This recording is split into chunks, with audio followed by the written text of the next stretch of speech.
오늘은 고린도후서 1장부터 9장 사이 말씀을 보겠습니다. 우리는 지난주 고린도전서 10장부터 13장 말씀을 봤어요.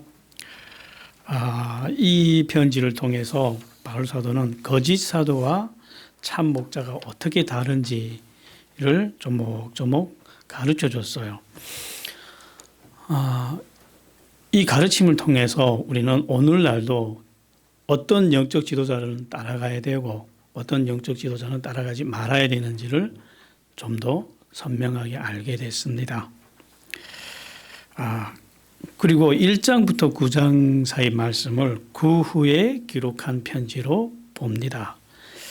왜 그러냐? 그 배경이 1장부터 9장 사이 배경이 2장 12절부터 17절 사이 그리고 7장 5절부터 16절 사이에 기록이 되어 있어요. 이 편지의 배경이 됩니다. 그 배경을 좀 설명하면 이래요. 바울 사도가 10장부터 13장 사이 그 편지를 기록을 했잖아요. 그게 앞에 있는 편지잖아요. 그 앞에 있는 편지를 기록할 때는 정말 화가 너무 많이 나서 기록한 편지예요. 왜? 바울 사도는 사도가 아니다.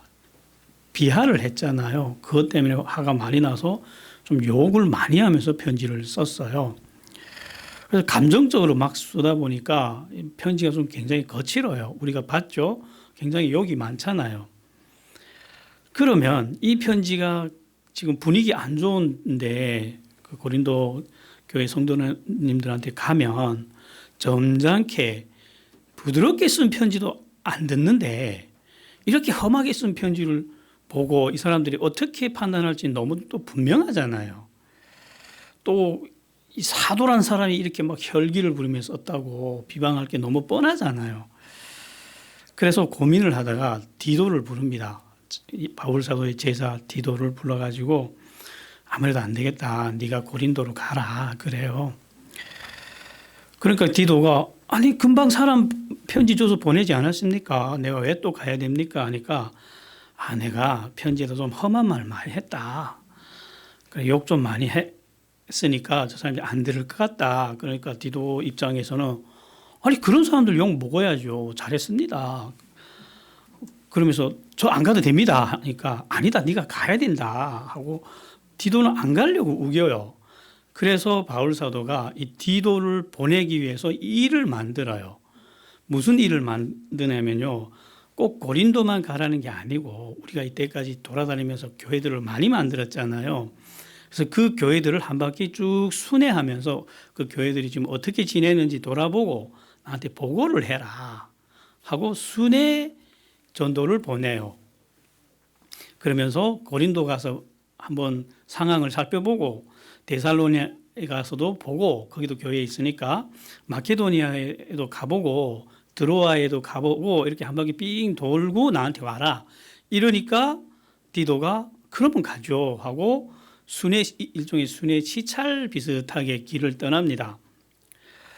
그런데 앞서 디모데라는 사람을 보냈다가 디모데가 된통 당하고 갔잖아요. 그런데 이 디도는 성격이 정말 괄괄하고 무서운 사람이에요. 이 사람은. 그래서 바울 사도가 좀 어려운 일이 생기면 항상 이 디도한테 부탁을 해요. 뒤에 또 디도서에 보면 나와요. 그게. 그래서 이렇게 어려운 일들을 디도를 보내면 디도가 항상 문제들을 시원시원하게 잘 해결을 해요. 또 능력이 있으니까. 그래서 이 사람 믿고 보냈는데 안 오는 거예요. 아무리 지나도 안 오는 거예요. 몇 달이 지나도 안 오고 6개월이 지나도 안 오고 안타까운 거예요. 답답한 거예요. 바울 사도는 가뜩이나 분위기 안 좋은 곳에 보냈는데 그래서 눈이 빠지게 기다리다가 안 되겠다 하고 마중을 나가요. 근데 한 바퀴 삥 둘러서 오라 했으니까 반대로 가야 만나겠죠. 그래서 이번에는 바울 사도는 드로아 쪽으로 가요. 그 가서 여기 디도 왔냐 하니까 안 왔다는 거예요. 야 이건 큰일 났다. 이거 무슨 일이 생기고 분명하다 하고 바울 사도는 마음이 급하니까 가려고 해요. 그랬더니 드로아 사람들이 바울 사도 왔다고 또 광고를 미리 했어요. 바울 사도 왔다고 모이라고 우리 집회하자고. 그래서 사람들이 집회하겠다고 막 모인 거 보고도 바울 사도는 그냥 가버려요. 먼저 집회할 마음의 여유가 없는 거예요. 그리고 마케도니아로 또 가는 거예요. 가서 거기 가봤더니 거기도 디도가 없는 거예요. 야, 이거 진짜 큰일이 생겼구나, 이거. 그 나쁜 사람, 이 사탄의 이 그 거짓 교사들이 이거 어떻게 사람을 그 정말 나쁜 짓 했던지 아니면 배 타고 가다가 물에 빠져 죽었던지. 그래서 너무 또 급한 마음에 또 마케도니아에 떠나서 데살로니가에 가니까 거기에 있는 거예요, 디도가. 그래서 이 사람은 참 안타까워서 그렇게 막 찾아다니는데 이 사람은 거기서 편안하게 뭐 지내는 거예요, 거기서. 그래서 바울 사도가 디도 붙잡아가지고 도대체 어떻게 된 거냐고 묻는 거예요. 그러니까 갔던 일 잘 됐대요. 어떻게 잘 됐냐고 하니까 이 디도가 가서 문제를 너무 쉽게 해결한 거예요. 우리가 고린도 전서 후서를 보면서 문제가 참 어렵게 꼬여 나갔잖아요. 이 사람 가서 단방에 해결한 거예요. 어떻게 해결했냐 하니까 그 디도가 가서 한 사람 한 사람 그 조사를 했대요. 한 사람 한 사람 이렇게 조사를 했더니 많은 사람이 선동을 하는 것도 아니고 딱 두 사람이 두목이 돼가지고 이렇게 바울 사도에 대해서 거짓 선동을 이렇게 하고 있더래요. 그래서 디도가 교회 전체 회의를 열어가지고 그냥 그 자리에서 옷 뺏겨가지고 내쫓아 버렸대요. 그냥. 그래서 문제가 순식간에 조용해진 거예요. 그냥.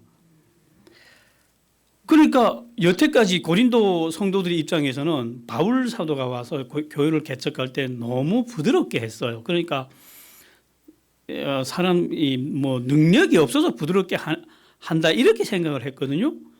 그래서 말 잘 안 들었는데 후에 자기 제자 디모데를 보냈더니 이 사람은 더 순해요. 그러니까 정말 한껏 비웃었거든요. 막 무시하고. 그런데 이번에는 디도란 사람이 딱 오더니 얼마나 카리스마가 있는지 그냥 눈썹 하나 깠다가 안 하고 장로 두 사람을 옷 뺏겨버리고 목 쳐버리고 내쫓아버리는 거예요. 그냥.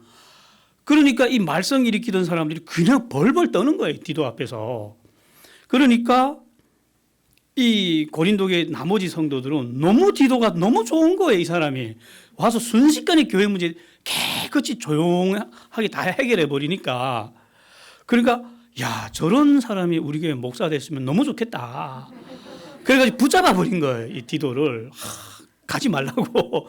그러니까 디도도 알잖아요. 바울 사도가 자기를 보낸 이유가 이 고린도 교회의 문제 때문에 억지로 보냈다는 걸 아니까 그럼 좀 있지 뭐 하고 교회가 안정될 때까지 좀 있자 하고 거기서 편안히 지내면서 한 몇 달 잘 쉬면서 교회 하다가 이제 됐다. 이 정도 하면 안정이 됐다. 이래 생각하고 그 다음에 널렁널렁 데살로니가를 간 거예요.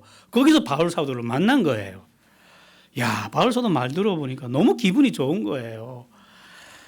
그러니까 이제 문제가 다 해결된 거예요. 그러니까 바울 사도가 이번에는 그래요. 디도 보고 네가 그러면 다시 고린도로 가라 그러는 거예요. 그러니까 아니 내가 금방 거기서 왔는데 왜 또 갑니까? 그러니까 바울 사도의 지금 마음은 누구한테 가 있냐면 예루살렘 교회에 가 있어요. 예루살렘 교회가 지금 굶잖아요. 지금 그래도 이 장자교회고 이 기존에 거기서 복음이 만들어졌고 출발을 했잖아요. 그러니까 어떻게 하나 이 예루살렘 교회를 유지하고 싶은데 또 동족한테 바울 사도는 마음이 가 있잖아요. 그러니까 이 사람들이 헌금을 해야 지금 이 예루살렘 교회에서 먹고 살 거잖아요. 그리고 고린도 교회는 잘 사는 사람들이 모였단 말이에요. 그러니까 가서 헌금 걷어오라고 다시 가라 그러는 거예요. 그래서 고린도전서 16장에도 보면 예루살렘 성도들을 위해서 헌금하십시오 이 말이 기록돼 있잖아요. 바울 사도는 이 헌금 때문에 안타까운 거예요 지금. 근데 디도 입장에서는 난처한 거예요. 지금 자기가 떠난다고 송별회 거하게 하고 환송식을 하면서 떠났는데 며칠 안 돼서 다시 와서 돈 내십시오 이러면 정말 그림이 난처하잖아요.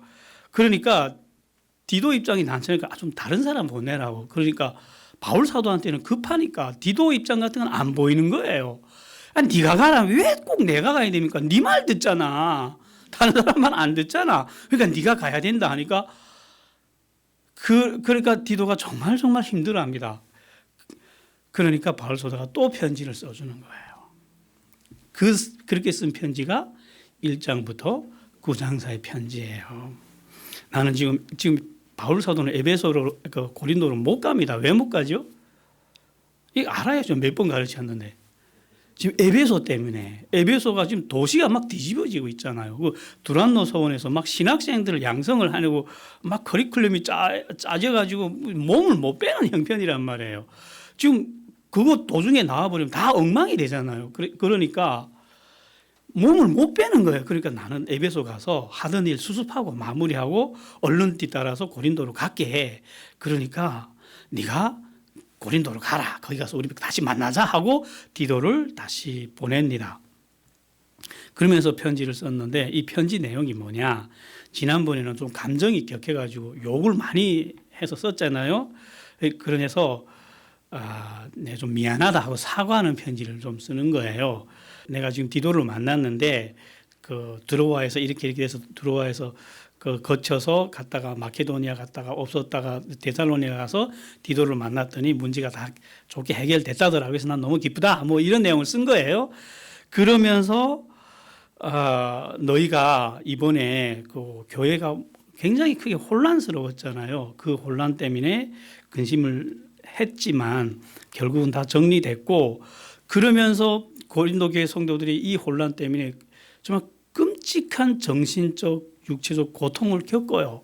그러면서 하나님이 왜 우리 교회는 이렇게 큰 환란을 주셨냐. 지금 유대인들한테 박해받는 것도 힘들어 죽겠는데 안에서도 내분이 일어나니까 왜 하나님은 이러실까 하는 아픔이 있어요. 이 사람들한테. 그러니까 왜 하나님이 이런 고난을 허락했는지 그 이유를 이렇게 또 써줘요. 그 이유를. 근데 그 이유가 보면 정말 은혜됩니다. 우리에게도 오늘 필요한 은혜입니다. 그래서 1장 들어갈게요. 하나님과 예수 그리스도의 은혜와 평강이 있기를 바랍니다. 하나님을 찬송합시다. 그분은 자비로우시고 자비로운 분이시고 우리를 위로하시는 분입니다 하고 시작이 어때요? 굉장히 부드럽게 쓰죠. 전에 쓸 때는 막 화가 나가지고 말로 할 때는 온유하더니 편지로 할 때는 이렇게 담대한 나 바울이 썼노라 처음에 이렇게 막 화가 났었잖아요. 근데 이번엔 부드럽게 편지를 시작을 해요. 그러면서 기록한 말씀이 뭐냐면 하나님은 우리를 위로하시는 분입니다. 이렇게 시작을 해요. 위로부터 시작을 합니다. 그분은 우리의 환난 중에서 우리를 위로하신대요. 왜 환난 중에서 위로하냐 하는 거예요. 환난이 오기 전에 환난을 좀 치워주면 좋죠, 여러분들. 근데 환난을 안 치워주시고 환난이 들어가면 그때 우리에게 위로의 하나님으로 나타나신다는 거예요. 왜 이러시냐? 우리가 그 위로를 받고 그런 똑같은 환난과 고난을 당하는 형제들을 우리가 위로하라고, 우리가 위로자가 되라고 그렇게 하신다는 거예요. 그러면서 고린도 교회 성도들은 자기들이 아직 어리니까 자기들이 받은 환난만 환난인 줄 알고 자기들이 세상에서 제일 큰 환난 받았다고 지금 억울해 있으니까 이런 말씀을 기록합니다. 지금 바울 사도가 지금 제자들이 아시아에서 얼마나 끔찍한 환난을 겪었는지 그것부터 설명을 합니다. 사랑하는 형제들, 우리가 아시아에서 겪은 환난이 어떤 것인지 여러분들이 꼭 알았으면 좋겠습니다. 우리는 모진 박해와 고통을 견디어내며 견디다 끝내 견딜 수가 없어서 이제는 죽었구나. 살아남을 희망이 전혀 없어졌대요. 그러니까 한계까지 갔다는 거예요. 그래서 우리는 죽었다고 이제는 인생이 끝났구나 이렇게 생각을 하고 이제는 우리 목숨을 하나님께 맡길 수밖에 없는 상황까지 갔는데 그때야 하나님이 그 무서운 상황에 개입을 하더라는 거예요. 하나님은 우리 마음속에 고난이 오자 우리 마음에 그것을 견딜 수 있는 힘인 위로를 주셨습니다. 그래요. 여러분들 아직 이런 위로를 혹시 받아보셨나요? 저는 받아봤어요. 이번에 간이식 수술하면서 정말 난 죽었구나 하는 순간까지 가봤어요. 내가 죽었구나 하는 그 순간에 나에게 왔던 그 하나님의 위로, 저는 너무너무 잊을 수가 없어요. 그게 얼마나 황홀하고 얼마나 고마웠던지 제가 나와서 우리 교회 전도사님 보고 그랬어요.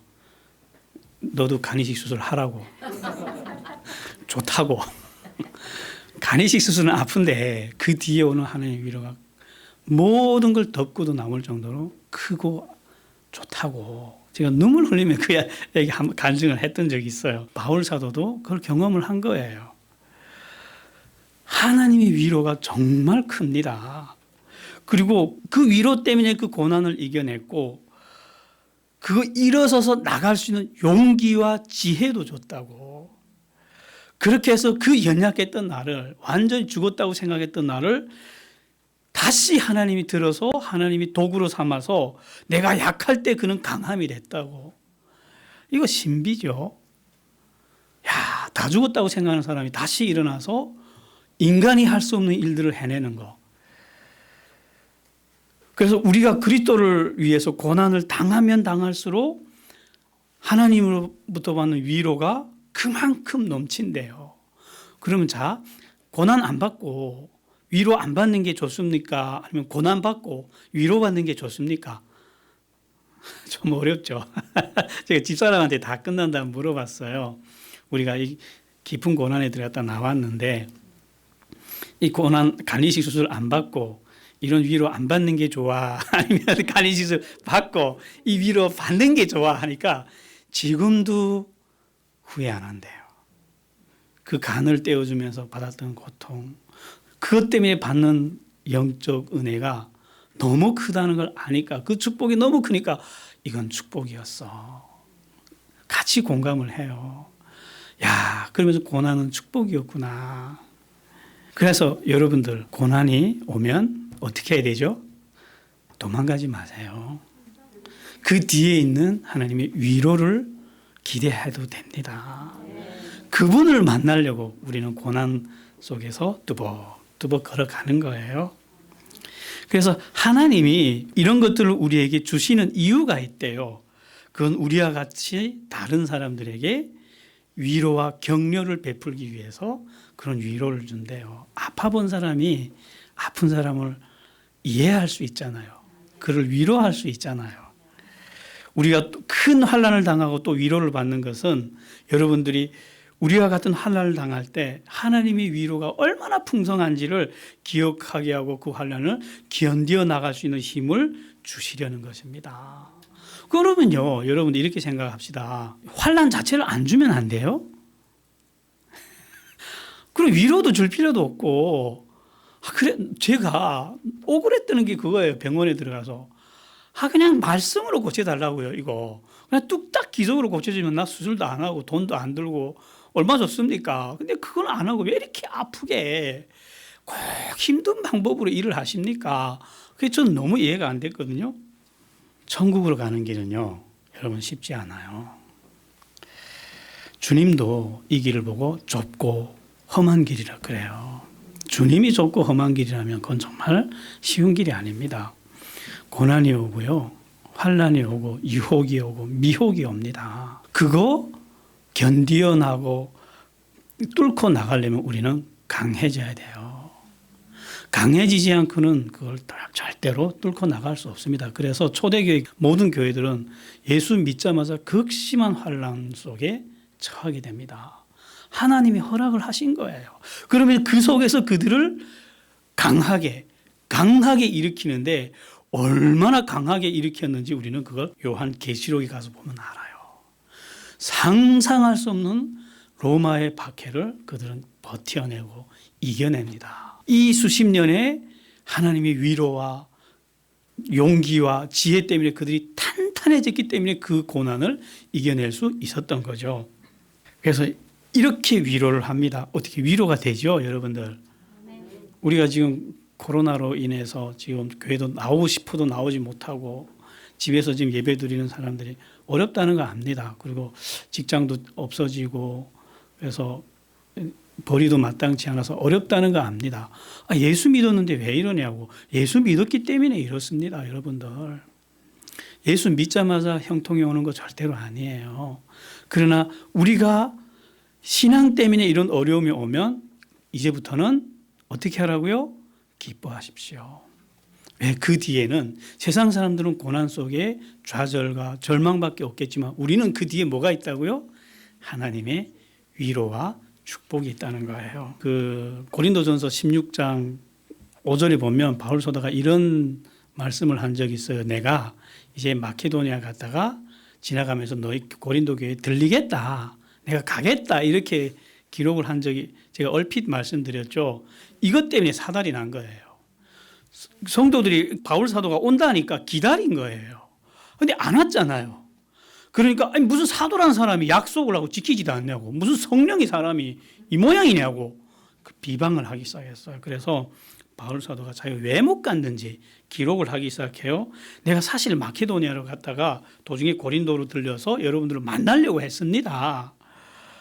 나는 항상 정직한 말을 했고 애매한 말을 쓰지 않았습니다. 그러나 내가 목숨 걸고 지금 내가 하는 말이 사실이라고 증언하는데 내가 여러분들에게 안 간 거는 여러분들을 아끼려고 안 갔대요. 왜냐? 그때 만약 바울 사도가 가면 징계해야 될 사람들이 한두 명이 아닌 거예요. 그러면 바울 사도가 가면 그 아픈 일을 하기가 싫으니까 여러분들이 스스로 그 문제를 해결하라고. 그래서 내가 가기 전에 여러분들이 그 모든 일을 처리해 주기를 바랐기 때문입니다. 그래서 회개할 수 있는 기회를 주려고 일부러 안 갔대요. 왜? 그래서 용서해 주고 싶은 마음 때문에, 그러니까 징계하고 벌 주고 싶은 마음이 아니라 용서해 주고 싶은 마음 때문에 일부러 안 갔대요. 그래서 성령이 함께 하지 않는 사람이기 때문에 약속을 안 지킨 것이 아니라 성령이 함께 하기 때문에 안 갔다는 거예요. 그래서 해명을 합니다. 그러면서 2장 들어갈게요. 잘못한 사람을 용서하십시오. 이렇게 기록해요. 이게 무슨 말이냐. 지금 디도가 가서 두 사람을 아예 목을 쳐버려서 쫓아내버렸잖아요. 그 사람들 보고 하는 말이에요. 그 사람들을 내쫓았지만 그 사람들이 그럼 갈 데 없잖아요. 결국 사탄에게 가서 사탄의 도구가 될 거잖아요. 그러니까 너무 모질게는 대하지 마라. 가서 찾아가서 위로하고 용서해라. 지금 디도는 내쫓았지만 사도는 가서 품어줘라. 역시 다르죠. 제자하고 스승이 이 격이 다르죠. 그 말씀을 하는 거예요. 그래서 그가 사탄의 도구가 돼서 교회를 비방하고 공격하고 그렇게까지는 내버려 두지 말아라. 그렇게 하는 거예요. 그러면서 3장부터는 바울이 자기 사도직에 대해서 해명을 합니다.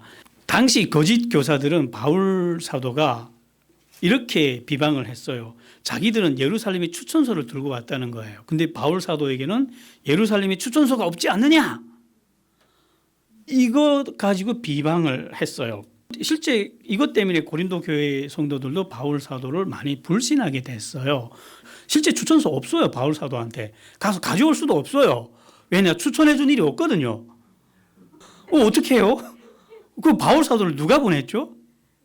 예루살렘 교회가 보낸 게 아니고요. 예수님이 보냈어요. 그보다 더 상급 기관에서 보낸 거예요. 그러니까 당연히 없죠. 그럼 그거 어떻게 하느냐? 예수님이 바울 사도를 보냈던 어떻게 하냐고. 어떻게 증명할 거냐고. 그래서 증명을 합니다. 나는 여러분들에게 나를 추천한 어느 누구의 추천장 필요 없습니다. 왜? 난 예루살렘에 가서 추천장 받을 이유도 없습니다. 왜냐? 여러분들이 바로 우리가 쓴 그리스도의 편지이기 때문입니다. 이게 무슨 말이냐? 그러니까 이 편지는 먹으로 쓴 것이 아니고 살아있는 하나님의 영으로 썼습니다. 이것도 무슨 말이죠? 내가 예수님이 보낸 사도기 때문에 하나님이 영이 나와 함께 하셨고, 그래서 내가 여러분들의 복음을 전하니까 그 영이 함께 했기 때문에 여러분들이 예수님이 믿어지는 거 아니냐. 그래서 여러분들이 예수님 믿었고 또 나를 통해서 성장해 가지 않느냐. 그래서 여러분들이 마음에 그것이 기록되지 않았느냐. 그래서 여러분들이 마음판에 직접 썼다. 그게 내 추천서다. 쉽게 말하면 이런 거예요. 우리 부모님들이 나를 낳아줬고 지금까지 나를 키워줬기 때문에 내가 너 엄마야 하는 증명서가 필요해요? 그것만 해도 이미 증명됐잖아요. 거기다 대고 당신 내 엄마 아빠는 증명서 가져와. 이렇게 말하면 그게 더 이상한 거 아니에요? 똑같은 거예요. 그래서 나는 추천서가 필요 없다는 거예요. 이렇게 하나님은 이런 식으로 우리를 새 언약으로 일꾼으로 삼은 것은 어떤 집단이나 사람이 아니라 바로 하나님이 직접 이렇게 그 일꾼으로 삼아 주셨다는 거예요. 그래서 누구한테 추천서를 받느냐? 예수님으로부터 직접 직분을 받았기 때문에 오직 여러분들에게 진실만을 말하였고 예수가 그리스도라는 이 복음만 전했습니다. 그리고 여러분들 앞에 나는 종이 됐습니다. 그 직분에 합당하게 나는 행동을 했다는 거예요. 이 때문에 각 사람들의 양심 앞에서 우리는 스스로 추천합니다. 말씀되죠? 이 말씀이 이해되죠? 이런 식으로 자기 신분을 증명을 하다 보니까 이런 문제가 또 생겨요. 그러면 바울 사도가 전한 이 복음을 듣고 믿지 못한 사람들도 있어요. 그 사람들은 바울 사도가 우리의 마음에 쓴 추천서를 못 받은 격이 되잖아요. 그럼 야, 우리는 모르겠는데 이렇게 될 거잖아요. 그 사람들에 대해서 이렇게 그 설명을 합니다. 만일 우리가 전한 복음이 가리워졌다면 그건 망하는 자들에게 가리워진 것입니다. 이 세상의 신인 사탄이 그 사람의 눈을 어둡게 해서 복음의 빛을 받지 못하게 하였습니다. 그러니까 그런 사람들이 추천서 받지 못한 거는 그 사람이 책임이지 바울 사도 책임이 아니라는 거예요. 그러니까 이 좀 다물라는 거예요. 그런 사람들 보고는. 이때까지 인간의 논리로 가지고 이 자기가 하나님이 보낸 사도라는 걸 증명을 했다면 이제 영적으로 증명을 해냅니다. 자기가 왜 하나님이 보낸 사도라는 걸. 자기에게는 하나님이 주신 영광이 있다는 거예요. 그게 뭐냐? 자, 한번 비교를 해봅시다. 이제부터는 3장, 4장 내용을 이렇게 좀 이렇게 요약을 했어요. 돌에 쓴 율법의 조문을 맡은 직분도 구약의 제사장들도 레위인들도 영광이 있었습니다. 그래 무슨 말이냐? 옛날에 하나님이 시내산에서 이스라엘 백성들에게 이 하늘로부터 오는 법을 주셔요. 그 법이 뭐죠? 율법. 예, 맞아요. 그리고 그 율법을 압축한 것이 십계명이죠. 이 법을 누구한테 주냐면요, 제사장들과 레위인들에게 줘요. 그래서 당시 제사장들과 레위인들에게는 엄청난 하나님의 권위가 있었고 영광이 있었어요. 어느 정도였냐면 그 영광이 출애굽기 34장에 보면 이런 말씀이 기록이 되어 있어요. 모세가 이 두 돌판을 가지고 내려오는데 얼굴에서 하나님의 영광이 빛이 해처럼 빛났대요. 그러니까 사람들이 그 모세가 들고 온 율법을 관심을 보이는 게 아니고 모세 얼굴만 쳐다보는 거예요. 이 율법을 봐야 되는데, 그래서 모세가 자기 얼굴 때문에 율법을 사람들이 읽는데 방해가 되니까 수건으로 얼굴 가려버립니다. 이것 때문에 이스라엘 백성들은 그 하나님이 이 율법을 주시면서 주셨던 그 영광을 눈으로 보지를 못해요. 가려버렸으니까. 그런데 모세 선지자가 가려버리는 바람에 못 봤다는 거예요. 이 사람들은 그 영광이 있었음에도 불구하고, 그리고 영광도 못 봤지만 율법도 제대로 읽지 못했다는 거예요. 그러나 이 새 언약의 일꾼인 우리를 보라고, 우리는 예수 그리스도의 얼굴에 비친 그 영광을 우리 마음에 직접 받았다고. 그 영광을 아는 빛을 우리 마음에 직접 받아서 그 영광을 가지고 예수님을 봤더니 이런 게 보이더래요. 우리는 그 영광의 복음의 광채를 받았고 보았더니 그리스도는 하나님의 형상이었더라 이래요. 그래서 이 영광의 빛을 가지고 그리스도를 봤더니 그분이 하나님이란 것까지 우리가 봤다는 거예요. 야, 놀랍지 않으세요? 여기까지만 봤냐? 이 큰 보배만 해도 감당하기 어려운 벅찬데 거기서 더 나가서 우리가 그와 같은 형상으로 변화되어가는 영광까지 얻었다는 거예요. 야, 그럼 누가 더 영광의 직분이에요? 모세가 더 대단해요? 사도 바울이 더 대단해요? 그렇죠. 모세의 얼굴에 나타난 그 빛조차 볼 수 없었는데 이제는 사도 바울이 전하는 이 복음을 통해서 우리가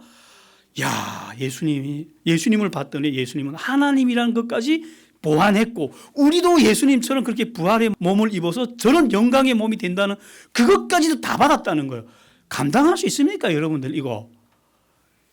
그러니까 무슨 말씀을 하려고 이 말을 기록하냐면 내가 자꾸 사도라는 걸 의심하는데 나 이런 사도야. 이해되죠? 모세보다 더 큰 사도야, 나. 율법보다 더 큰 새 언약의 일꾼이라고. 율법은 옛날의 약속이에요. 그래, 구약이에요. 그거 구약이라 그래요. 그러나 구약 시대는 이제 지나갔어요. 이제는 신약 시대입니다. 새 언약의 시대예요. 이 새 언약의 일꾼이라고 우리는.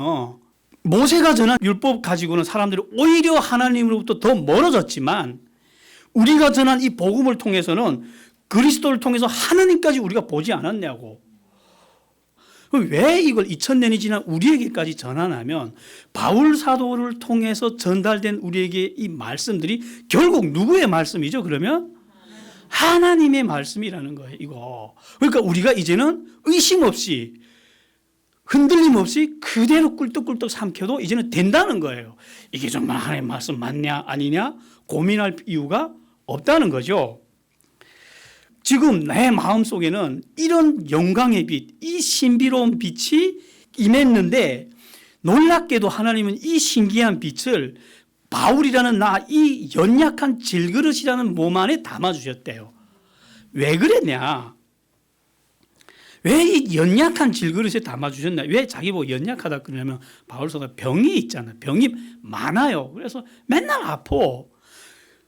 막 운동선수처럼 근육이 울퉁불퉁 나오고 막 슈퍼맨처럼 막 날아다니고 이런 사람한테 준 게 아니라 약하고 아픈 이런 연약한 질그릇에 담아주셨다는 거예요. 왜냐? 이유가 있다는 거예요. 이 보물을 유지하고 전달하는 큰 능력이 질그릇에 있는 것이 아니라 그 사람에게 있는 것이 아니라 하나님께 있다는 걸 알게 하려고 일부러 그렇게 했대요. 약하기 때문에 줬다는 거예요. 이 때문에 나는 질그릇처럼 연약해서 사방에서 들이닥치는 고통에 짓눌리지만 움츠러들지 않는다는 거예요. 답답한 일을 당하여도 낙심하지 않는데요. 돌멩이에 얼마나 맞았는지 사람들이 죽었다고 나다 버렸는데 다시 살아난다는 거예요. 이 힘 때문에. 그리고 다시 일어나서 예수님이 당하셨던 그 모든 고통을 다시 당하지만 예수님이 생명이 내 안에 있기 때문에 나는 또다시 일어나서 그분이 인간으로서 할 수 없는 그분의 일들을 해낸다는 거예요, 나는. 그래서 이렇기 때문에 나는 지금도 그런 방식으로 주님을 섬기고 지금도 위험을 당하고 있대요. 그래서 이것을 통해서 오히려 이 연약한 우리 몸을 통해서 예수님이 그 능력이 밝히 나타난대요. 그래서 우리는 복음을 전하기에 계속해서 죽음에 직면하지만 그것 때문에 오히려 생명의 복음이 더욱 밝히 드러나 여러분들에게 그래서 전달이 된다는 거예요. 쉽게 설명하면 이런 거예요. 지금 이렇게 하얀 굉장히 얇은 유리병에 뭔가 신비한 빛이 담겼어요. 그런데 그 다음부터 하나님이 담아주고 이 병을 어떻게 하냐면요, 망치로 두들겨요. 어떻게 돼야죠? 이 유리병이 깨져야 되는데 안 깨지는 거예요. 이번에는 불 속에 던지는데 안 타는 거예요. 이번에 바닷속에 쳐박고 높은 낭떠러지에서 떨궈도 보고 별 험한 데 다 가져가는데 이 유리병이 안 깨지는 거예요. 그러면 그때부터 여러분들이 눈에는 유리병이 보입니까? 유리병 안에 있는 물건이 보입니까? 도대체 저 안에 뭐가 있기에 저 유리병이 안 깨지지? 신비하죠. 이걸 보여주는 거예요. 이 바울이란 질그릇 속에 담긴 그것이 얼마나 놀라운 하나님의 능력인지를 보여주려고 일부러 이 연약한 글에 담기고 이렇게 험한 상황으로 데려간다는 거예요. 그래서 이걸 누구한테 보여주려고요? 여러분들한테. 그래서 이런 것들을 보면서 여러분들이 그 복음의 신비한 능력을 알게 되고 오히려 더 이 생명이 잘 전달된다는 거예요. 그럼 결국 바울 사도는 누구 때문에 이런 끔찍한 고난을 당하는 거예요? 여러분들 때문에 당한다는 거예요. 그래서 우리의 이런 고난은 모두 여러분들을 위한 것입니다. 감사하죠, 그러면. 비난할 것이 아니라, 그러나 이 일로 인해 여러분들 가운데 주님께 인도되는 사람이 많아지게 나는 주님께 더더욱 감사하다고. 그래서 바울 사도 속에 임한 그 영광의 빛 때문에 바울 사도는 정말 많은 고생을 하는데 우리는 낙심하지 않아요. 야, 이거 거짓 교사들 같으면 벌써 도망가고도 남았겠죠. 그러나 바울 사도는 낙심하지 않는데요. 왜냐? 무슨 힘 때문에 바울 사도는 이 엄청난 고난을 낙심하지 않느냐? 우리의 겉사람은 낡아지겠지만 우리의 속사람은 날로 새로워지기 때문입니다. 땅에 있는 우리의 장막, 이 우리의 육신은 허물어지겠지만 하늘에 있는 하나님이 주신 또 다른 장막, 영원한 집이 나에게 있다는 것을 알기 때문에 나는 그 새로운 몸을 덧입을 날을 간절히 사모한다고. 이것 때문에 나는 낙심하는 것이 아니라 오히려 기뻐하고 오히려 또다시 일어날 수 있는 힘이 있다는 거예요. 이 힘을 보고 뭐라 하죠? 이 힘 보고 우리 배웠잖아요. 소망이라 그러는 거예요. 이 소망이 있기 때문에 근데 이런 일들이 반드시 일어난다는 걸 보증으로 뭘 주시는 성령을 주셨대요. 왜 우리는 아직 보지는 못했지만 보는 것처럼 알고 있대요. 그러니까 우리는 낙심하는 것이 아니라 기뻐한다고. 그래서 하나님이 주시는 고난이 신비한 거는요. 고난을 당하면 당할수록 낙심하고 넘어지는 게 아니라 오히려 강해지고 단단해지고 일어난다는 거예요.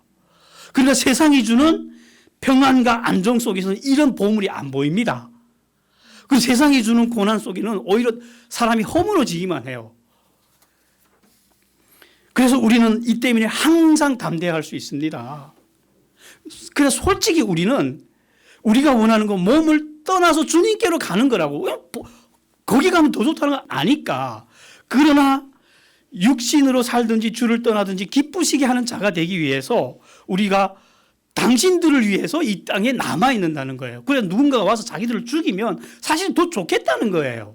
근데 그때마다 죽이지 않고 주님이 살려주는 건 당신들을 위해서라는 거예요. 야, 이런 절절한 이런 사랑 만나봤습니까? 결국 누구의 사랑이죠? 바울의 사랑입니까? 하나님의 사랑인 거죠. 이걸 보라고, 나를 통해서 여러분들에게 주시고 있는 하나님의 이 큰 사랑을 보라고 이 편지를 지금 쓰는 거예요. 그리고 또 이렇게 거짓 교사들은 이렇게 주장을 했어요. 이게 바울 사도의 열심은 자기들이 도저히 흉내내고 따라갈 수 없잖아요. 그러니까 이렇게 평가를 했어요. 바울 사도 저건 미친놈이야. 미쳤기 때문에 저렇게 열심히 부리는 거라고. 그리고 자기들이 환상을 본 걸 자랑하고 그렇기 때문에 우리가 예루살렘에서는 진짜 교사들이기 때문에 대접받기를 원했어요. 그 문제에 대해서 바울 사도가 이렇게 설명합니다. 우리가 미쳤다고요? 그래, 맞아요. 나 미친 거 맞아요. 여러분들이 아름다운 여인의 사랑을 받아도 정신이 혼미해지는데 그 크신 하나님이 나를 사랑해서 자기 아들을 대신해서 죽이고 나를 살려줬다고. 난 이런 사랑 받은 사람이라고. 이런 사랑 받았는데 안 미치면 그게 더 이상하지 않냐고. 그래서 난 늘 미쳐 있다고. 맞다고. 그러나 가끔씩은 정신 차린다고. 왜? 당신들에게 복음을 전할 때는 정신 차리니까 걱정 말라고. 때문에 우리가 미친 것도 하나님을 위한 것이고 정신이 온전한 것도 결국 하나님을 위한 것이라고. 그러니까 내가 미친 거 가지고 흠 좀 잡지 말라고. 아직도 미친 거 가지고 말거리 돼요 이게? 오히려 더 신령한 거죠 그게. 그럼 왜 이렇게 미친놈처럼 보이냐? 은혜 받았는데 사랑받으니까 왜 사람이 미친 것처럼 보이냐? 그걸 또 설명해 줍니다. 우리가 확신하는 것이 하나 있는데 그게 뭐냐? 한 사람이 모든 사람을 대신해서 죽었다는 건 모든 사람이 죽었다는 말입니다. 이거는. 왜 그럼 그분이 자기가 죽음으로써 모든 사람 다 같이 죽였냐? 이제는 우리는 죽었고 이제는 여러분들은 죽었기 때문에 여러분들의 인생을 살지 말고 그분의 인생을 살라고. 나는 이걸 확신하기 때문에 이제부터 옛날에 나는 죽었고 이제 내 안에서 사는 건 그리스도라고. 그래서 그리스도가 살기 때문에 그런즉 나는 전혀 다른 존재가 됐다는 거예요. 이제부터 나는 새로운 피조물이라는 거예요. 좀 이해하기 어려워요. 설명하면 이런 거예요. 여러분들이 가끔 집에서 강아지 이쁘다고 키우죠. 강아지 사랑스럽죠. 그래서 강아지에게 이렇게 한없는 사랑을 줬더니 어느 날 강아지가 이게 철이 들어가지고 갑자기 인간의 말을 하는 거예요. 이게 사람 말을 하네? 귀엽네 했더니 살아가는 모양도 사람처럼 똑같이 사는 거예요. 사람의 뜻을 헤아리고 사람의 뜻을 이루기 위해서 살기 시작하는 거예요. 이건 뭐예요? 그러면? 생긴 건 강아지인데 사는 건 사람이야. 그럼 여러분 이거 보고 뭐라 할 건데요? 강아지입니까? 사람입니까? 이 땅에 이런 피조물 봤어요? 똑같은 거예요. 우리는 태어날 때부터 죄인으로 태어났어요. 그래서 우리는 어떻게밖에 살 수 없냐면 내 잘 먹고 내 높아지고 내가 잘 되고 내 편안하고 내한테 이익이 되고 이렇게밖에 살 수 없었던 본능적으로 살 수 없었던 존재인데 갑자기 이렇게 태어난 주제에 주님의 뜻을 이루고 주님의 뜻을 관심 가지고 주님의 뜻을 이루기 위해서 살아가는 거예요. 이건 강아지가 사람 흉내내는 것보다 상상할 수 없는 더 높은 다른 차원이에요. 이거는. 그러니까 도대체 이런 존재를 보고 뭐라고 말을 할 거냐고. 그래서 이런 존재를 보고 뭐라 하느냐. 같이 읽어볼까요? 5장 17절 5장 17절 말씀, 이게 오늘 우리 설교의 핵심이에요. 다 같이 시작. 그런즉 누구든지 그리스도 안에 있으면 새로운 피조물입니다. 이전 것은 지나갔습니다. 보십시오. 새 것이 되었습니다. 이해되죠, 이 말씀이? 우리는 이제 새로운 피조물이라는 거예요. 이전에 강아지처럼 살던, 죄인처럼 살던 옛날 거는 이제 다 지나가고 새로운 것이 됐다는 거예요. 그래서 너희들이 볼 때는, 그 잘못된 사람들이 볼 때는 미친 사람처럼 보이겠지만 이건 미친 것이 아니고 나는 죽고 내 안에서 예수님이 나타났기 때문에 이상하게 보일 뿐이지 이것이 진짜로 신령한 거라는 거예요. 여러분들도 이렇게 살고 싶죠? 예, 이렇게 사십시오. 그러면 강아지가 인간의 삶을 사는 것보다 더 상상할 수 없는 놀라운 또 다른 인생을, 삶을 선물로 받아요. 그때 되면 누구 돈 한 달에 얼마나 버니, 월급이 얼마다, 우리 집 월세 얼마다, 그건 문제, 그런 차원에서 살지 않아요. 북한에 어떻게 하면 복음을 전할까? 함경도 사람들 내가 깨워야 되는데 내가 지금 뭘 해야 되는지 이런 거 가지고 고민하게 돼요. 그때부터는. 내가 회사 나가 돈을 벌어야 되느냐? 누구 뒤에서 험담이나 해야 되느냐? 제 옷 어떻게 입었더라? 제 오늘 무슨 얘기 했다더라? 그런 거 관심도 없어요. 어떻게 하면 이 성경 빨리 배워서 빨리 내가 복음을 전하는 일꾼이 될 것이냐? 이렇게 사람이 변해버려요. 이게 이렇게 다른 삶이라는 거예요. 이거 뭘 하시겠습니까, 여러분들? 이렇게 새로운 피조물이 된 우리에게 하나님이 주신 것이 있대요. 그게 뭐냐? 화목해하는 직분과 화목해하는 말씀을 주셨대요. 그래서 우리가 전하는 이 말씀을 가지고 여러분들은 하나님하고 화목하게 되라고. 예수님의 복음을 받는 순간 우리는 그분하고 원수 되었다가 화목해지는데 어느 정도로 화목해지냐면 자녀로 받아줘요. 아예. 그래서 우리가 하나님의 진정한 일꾼입니다. 어떻게 하느냐? 우리는 환상 본 거 이딴 거나 자랑하는 게 아니라 우리는 우리의 사역이 비난받지 않게 하려고 그 누구에도 흠이 될 만한 일을 하지 않았습니다. 오히려 모든 일에 하나님 일꾼답게 행동을 했습니다. 그렇게 하기 위해서 나는 이렇게 살았습니다. 지금 거짓 사도들은 나는 이런 환상 봤어, 이런 환상 봤어, 환상 자랑하는데 바울 사도는 이런 거 자랑해요. 나는 매번 환난과 역경과 어려움을 견뎌냈습니다. 매를 맞고 옥에 갇히고 폭도들에게 당하기도 하고 고된 일에 시달리며 잠도 못 자고 굶주렸습니다. 사람이 이렇게 되면 거칠어지고 난폭해지고 허물어져야 되는데 그럴수록 우리는 정결함과 지식과 인내와 친절함을 나타냈고요. 성령의 감화와 거짓 없는 사랑과 진리의 말씀과 하나님의 능력으로 여러분들을 가르쳤습니다. 누가 진짜 일꾼 같아 보여요? 우리는 영예도 얻었고 모욕도 받았고 비난과 칭찬도 받았습니다. 거짓말쟁이로 취급받았지만 언제나 진리를 말했습니다. 유명한 사람이지만 무명한 사람처럼 취급받았습니다. 가난한 사람 같았지만 모든 사람들을 부유하게 했습니다. 아무것도 가지지 않은 사람 같지만 우리는 모든 것을 소유한 사람입니다. 세상 기준으로 판단할 수 있는 사람이 아니라는 거예요. 사도니까. 이제 보이나요? 얼마나 위대한 사도인지. 고린도 성도 여러분, 우리는 이렇게 여러분들에게 모든 것을 말했고 우리 마음을 여러분들이 이렇게 활짝 열었습니다. 내가 자녀에게 말하는 것처럼 이렇게 말합니다. 그러니까 여러분들도 우리 향해서 마음을 열어주십시오. 여러분들은 마음을 열어 우리를 받아주십시오. 야, 이런 진정한 사랑 봤어요? 여러분들에게 하는 말이죠. 그러니 이제는 거룩하게 사십시오. 이제 마음을 열고 우리 말을 받는다면 이제는 거룩하게 사십시오. 믿지 않는 사람과 멍에를 매지 마십시오. 의로운 것과 불의한 것이 어떻게 짝이 될 수 있습니까? 빛과 어둠이 어떻게 사귈 수 있습니까? 우리는 살아계신 하나님의 성전입니다. 그러면서 우리에게 어떤 약속이 있는지 이렇게 말씀해줘요. 6장 16절부터 18절 사이 말씀이에요. 하나님이 직접 이렇게 말씀했어요. 내가 그들 가운데 살고 그들 중에 다닐 것이다. 나는 그들이 하나님이 되고 그들은 나의 백성이 될 것이다. 그렇기 때문에 너희는 그들에게서 나와서 구별되어라. 그러면 내가 너희들을 받아줄 것이다. 나는 너희 아버지가 되고 너희는 나의 자녀가 될 것이다. 우리에게 이런 약속이 있다고요. 그러니까 우리는 몸과 영혼을 더럽히는 모든 일에서 자신을 깨끗하게 합시다. 두려워하는 마음으로 거룩함을 온전히 이룹시다. 이제는 여러분들 세상에서 잘 먹고 잘 살고 성공하는 일에 관심 가지지 마세요. 여기서 성공하는 거 중요한 거 아니에요. 부자로 사는 거 중요한 거 아니에요. 뭐가 중요하냐면요, 거룩하게 사는 거. 예수 믿고 얼마나 예수님 믿는 사람답게 살아냈느냐, 인생을. 그게 성공하는 거예요. 가난하면 좀 어때요? 좀 작은 집에 살면 어때요? 그냥 흠없이 온전하게 인생을 마무리했다. 야, 그보다 더 큰 거 있나요? 그러면 영원한 나라 거기 가서 누립시다. 거기가 모든 영원한 것들이 다 있잖아요. 그리고 8장 9장이 한마디로 헌금합시다 이 말이에요. 이 디도를 왜 보냈죠? 헌금 때문에 보냈잖아요. 그래서 이 말을 하려고 지금 8장 9장을 쓰는 거예요. 하나님이 마케도니아에 베푸신 은혜를 소개하겠습니다 하면서 무슨 말씀하냐면 마케도니아 성도들이 굉장히 가난해요. 그런데도 예루살렘 사람들이 굶주린다는 말 듣고 헌금을 했는데 자기들이 능력껏 한 게 아니라 능력이 넘치게 했대요. 당신들은 부유하지 않습니까? 말에도 부유하고 지식에도 부유하고 돈도 부유하고 모든 것이 부유하지 않습니까? 그러니까 당신들도 좀 힘써 이 일을 하십시오. 그러나 또 이거 명령처럼 받지 마세요. 당신들이 돈을 홀려가는 것처럼 듣지 말고 그 사랑과 진실함을 증명하십시오. 당신들이.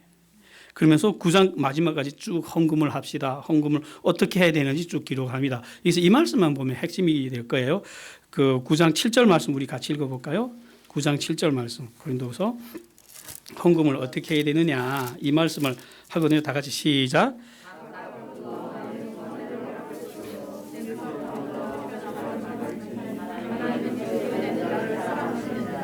예, 억지로 하지 말고 자원하는 마음으로 하라고, 기쁜 마음으로 하라고. 그 헌금을 하나님이 받으신다고.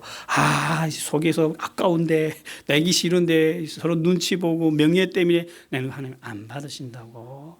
그렇게 하는 거예요. 이렇게 하고 이렇게 헌금합시다 하고 편지를 마무리했어요. 그런데 이렇게 그 위로의 말씀, 사과의 말씀, 우리는 새로운 피조물입니다. 헌금합시다 해놓고 갑자기 10장부터 노발대발해서 욕을 한다는 편지가 정말 이상하겠죠. 그래서 1장부터 순서대로 읽으면 이 편지가 해석이 안 돼요. 그래서 대부분의 성경학자들은 10장부터 13장 사이를 먼저 기록한 편지로 보고 1장부터 9장 사이 편지를 그 뒤에 기록한 편지로 보시는 분들이 많고 저도 그 입장이에요. 그 입장으로 보니까 어떻게 자연스럽게 풀리잖아요. 예. 그래서 이렇게 해서 고린도 후서를 마무리했습니다. 정리할게요. 한마디로 무슨 말씀인가 하면 하나님 우리에게 위로를 주신다고. 우리는 세상 사람들이 볼 때는 미친 것처럼 보이고 다르게 보이는데 그게 왜 그렇게 보인다고요? 우리는 누구라고요? 새로운 피조물이라고. 완전히 다른 차원의 삶을 하나님 우리에게 선물로 주셨다고. 그래서 그 삶으로 가자고 이렇게 했습니다. 정말 편지 아름답죠? 왜? 바울 사도 안에 임했던 하나님의 그 아름다운 영이 이렇게 흘러나온 거예요. 인간의 언어로 흘러나왔기 때문에 이렇게 아름다운 거예요. 기도하겠습니다. 하나님 감사합니다. 주의 은혜로 우리가 누구인지를 알게 됐습니다. 우리가 당하는 모든 고난 속에 얼마나 놀라운 하나님의 선물이 깃들어 있는지 알게 됐습니다. 하나님, 우리에게 신앙 때문에 고난을 주신 것 이제는 감사합니다. 이제는 기쁨으로 감내하겠습니다. 감사함으로 감내하겠습니다. 예수님 이름으로 기도했습니다.